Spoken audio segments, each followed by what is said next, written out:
Hey everyone! Welcome back to another episode of Shapes on a Page.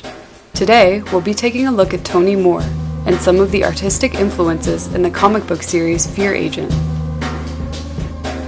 Moore is best known for co-creating the Walking Dead graphic novel with writer Robert Kirkman.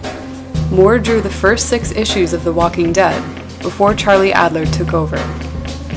In the case of Fear Agent, it was written by Rick Remender, and Moore created the original character designs for the series, drawing 12 of its 32 issues.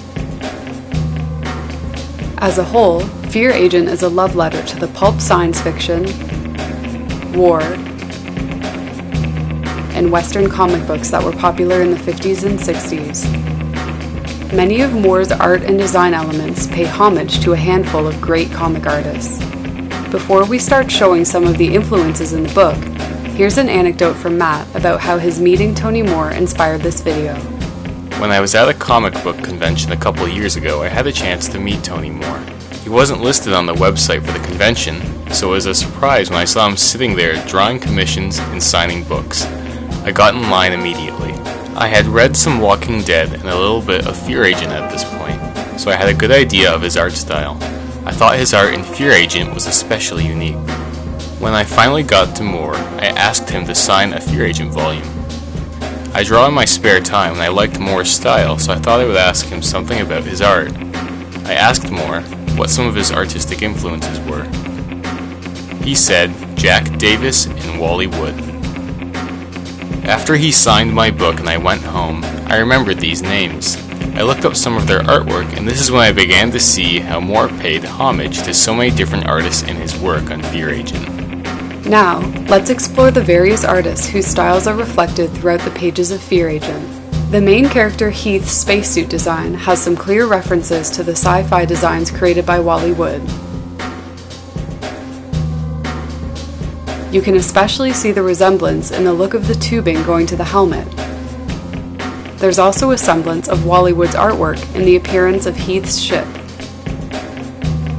and in the random machinery stuffed into the backgrounds of some panels. When you look at how Heath's face is drawn, there's definitely a little bit of Jean Chevaux's comic series Blueberry present.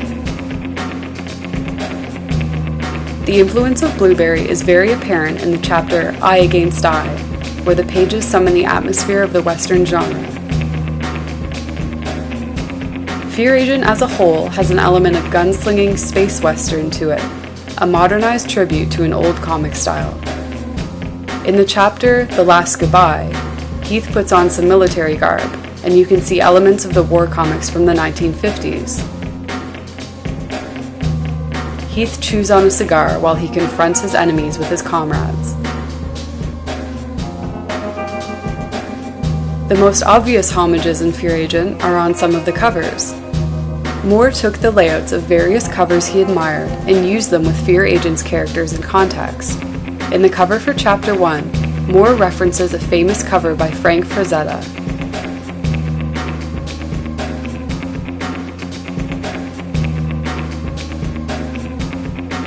He replaced the cavemen with these barbaric aliens holding pipe wrenches, and puts Heath in the place of the hero. The Chapter 14 cover has an amazing callback to a Two-Fisted Tales cover by Jack Davis. Davis himself liked Fear Agent so much that he ended up doing the sketch you see here.